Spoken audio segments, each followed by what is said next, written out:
Hi students, मैं अनुपम मिश्रा हाजिर हूँ आपके अपने YouTube channel exam MH education में। जैसा कि सभी को पता है, हमने पिछले संडे को यानी रविवार को शाम 7 बजे लाइव आए थे और लाइव आने पे हमने निर्देशांक ज्यामिति के कुछ क्वेश्चंस किए थे जो इम्पोर्टेंट थे। उसी प्रकार से हम फिर से बुधवार को यानी कल शाम 7:30 बजे लाइव आ रहे हैं और हमें उम्मीद है जो हमारी गलती पिछली बार लाइव में हुई थी वो गलती इस बार रिपीट नहीं होगी, क्योंकि कुछ टेक्निकल प्रॉब्लम्स की वजह से बहुत सारी दिक्कतें आई थी। शुरुआत में आवाज़ भी नहीं आई या वीडियो इधर उधर रहा थोड़ा बहुत, लेकिन शुरुआत कोई भी की जाए, किसी भी तरीके से की जाए तो उसमें कोई न कोई गलतियां ज़रूर हो जाती हैं। तो हम चाहते हैं कि कल बुधवार को हमारे साथ में लाइव आकर के सभी बच्चे जो भी हाई स्कूल के, जिससे कि सभी को पता भी है कि अब एग्ज़ाम की डेट भी आ गई है जो कि 24 फरवरी से है और 12 मार्च तक चलेगा। तो हमें ये चीज़ें जब जानकारी हो गई है तो अपने पेपर की तरफ बढ़ते हुए, अच्छी तैयारी करते हुए और अच्छे से अच्छा प्रयास करना चाहिए। तो इसी लिए जो है हम अब कुछ लाइव क्लासें ज़्यादा से ज़्यादा किया करेंगे। जैसा बुधवार को यानी कल हम शाम 7:30 बजे लाइव आएंगे और उसमें हम रेखीय समीकरण को करेंगे। रेखीय समीकरण का कुछ बेसिक करेंगे, उसके बाद में आने वाले समय में उसके कुछ जो इम्पोर्टेंट सवाल हैं उनको करेंगे। और ये बात ध्यान रखें कि अब जो कि एग्ज़ाम की दृष्टि को रखते हुए हम सबसे ज़्यादा जो भी है वो इम्पोर्टेंट सवाल ही किया करेंगे। बहुत ज़्यादा बेसिक पढ़ाने के बाद में जो है कुछ इम्पोर्टेंट सवालों को ही उठाया करेंगे, क्योंकि हमारे पास में टाइम बहुत कम है और हमें पढ़ना अभी बहुत बाकी है। तो सभी लोग ध्यान रखें, कल बुधवार को हम शाम को 7:30 बजे लाइव आएंगे। तो हमारा बच्चों से विनम्र आग्रह है कि वो सभी बच्चे हमारे साथ में जुड़ करके और उन पलों का लुत्फ़ उठाएं जो हमारे साथ में मान लिया ऑफलाइन कोचिंग में उठाते हैं। तो हम चाहते हैं कि वो ऑनलाइन यानी लाइव आकर के भी कुछ अच्छा करें। जैसा निर्देशांक ज्यामिति चल रही थी उसमें हमारा एक सवाल छूट गया था इम्पोर्टेंट, उसको मैं इस वीडियो के माध्यम से लेकर के आया हूं, जो इस प्रकार से है जैसे लिखा हुआ है। बाकी हमने सारे इम्पोर्टेंट सवाल बताए ही थे, लेकिन एक सवाल छूट गया था, उसको हम इस प्रकार से लिखते हैं। उसमें हमने दूरी वगैरह को किया था, जैसे लिखा है एक समचतुर्भुज का क्षेत्रफल ज्ञात कीजिए। एक समचतुर्भुज का क्षेत्रफल ज्ञात कीजिए जिसके शीर्ष इस क्रम में है 3 0 4 5 -1 4 -2 -1।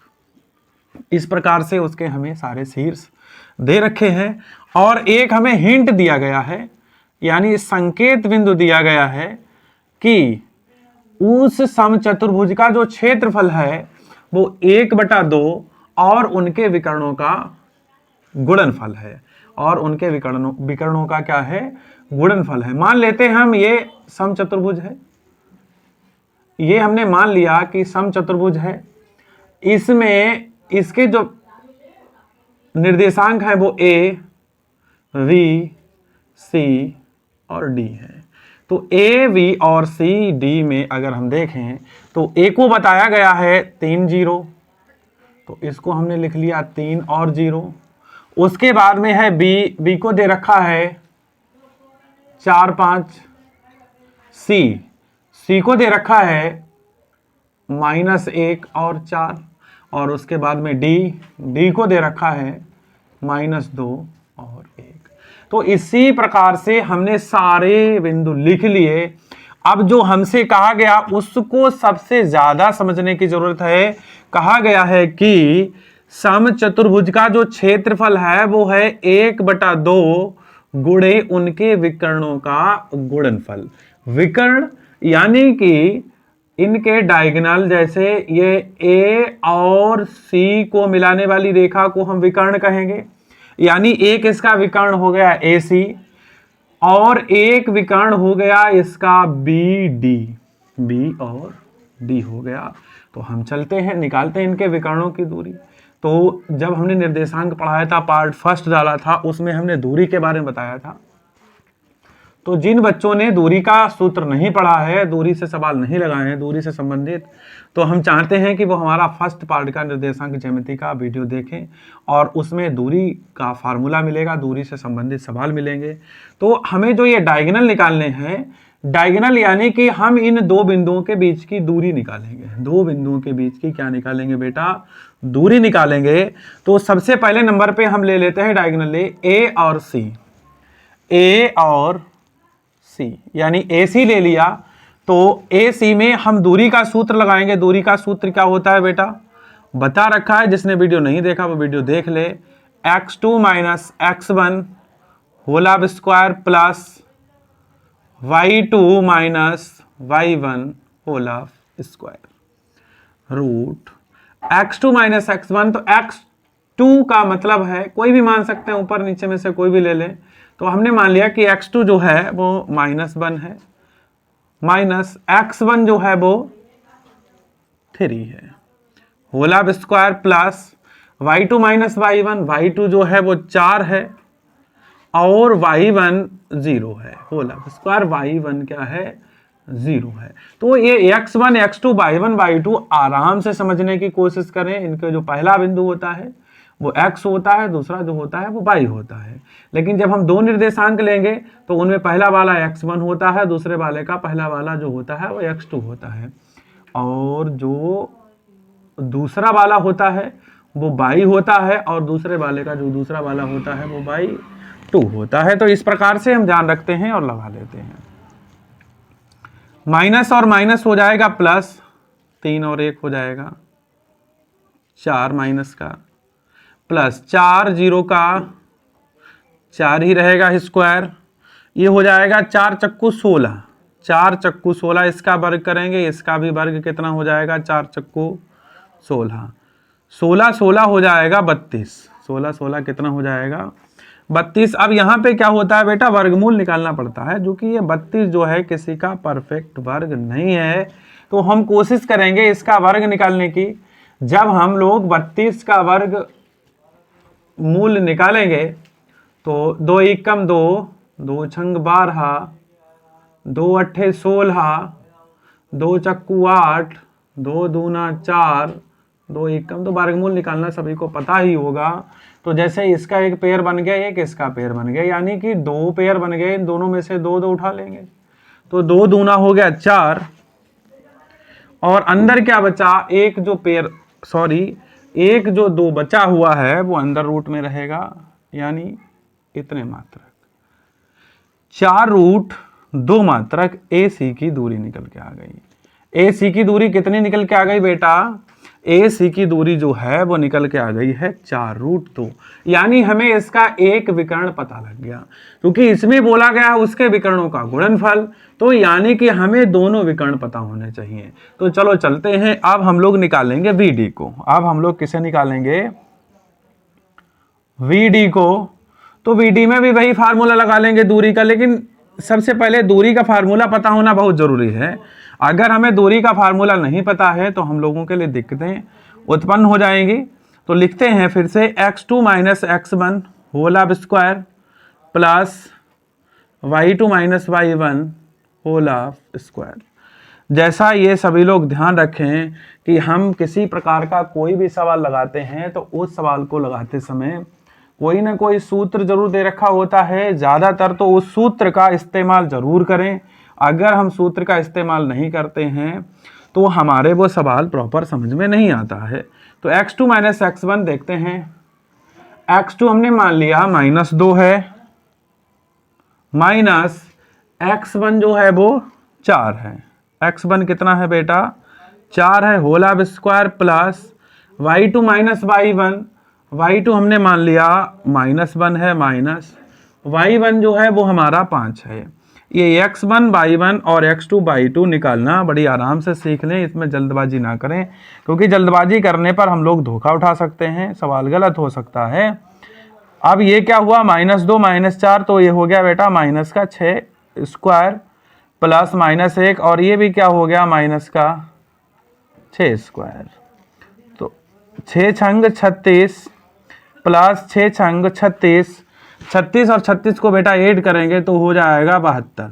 अब हम लोग 72 का वर्गमूल इसी तरीके से निकालेंगे, लेकिन 72 एक परफेक्ट स्क्वायर नहीं है तो नहीं निकलेगा।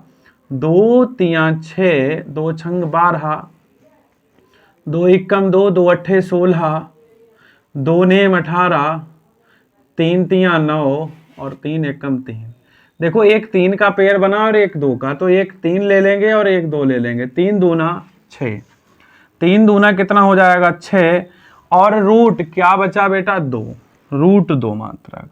यानी अब हमारे पास में दोनों डायगोनल आ चुके हैं, हमारे पास में दोनों डायगोनल आ चुके हैं, यानी हमें विकर्ण दोनों पता लग चुके हैं।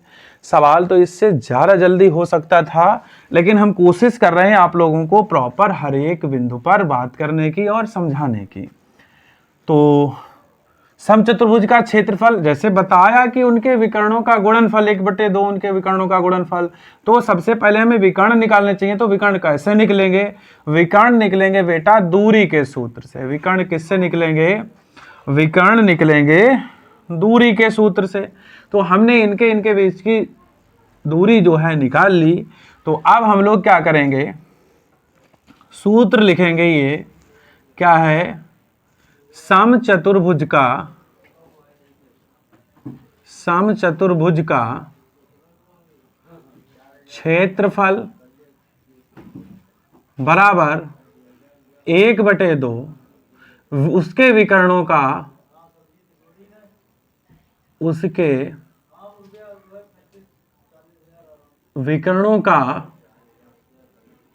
गुणनफल। तो 1/2 बेटा विकर्णों के गुणनफल की अगर बात की जाए तो पहला विकर्ण हमने निकाला है AC 4√2 और दूसरा विकर्ण हमने निकाला है VD 6√2। तो इसकी गुणा और इसकी गुणा, यानी 4√2 गुणे 6√2, 4√2 गुणे 6√2, 6 चौक। अब हम लोग क्या करेंगे? गुणा करेंगे। 6 की 4 से गुणा करेंगे तो 6 चौक 24 हो जाएगा, गुणे √2 की गुणा करेंगे तो 2 हो जाएगा। जैसा हमें पता है कि यहाँ पे 2 और ये वाला 2 कट जाएगा, कितना बचा? 24, 24 एकम 24 वर्ग मात्रक। 24 वर्ग मात्रक जो है समचतुर्भुज का क्षेत्रफल निकल के आ जाएगा। तो इस प्रकार से जो है हम आराम से इस सवाल को निकाल सकते हैं।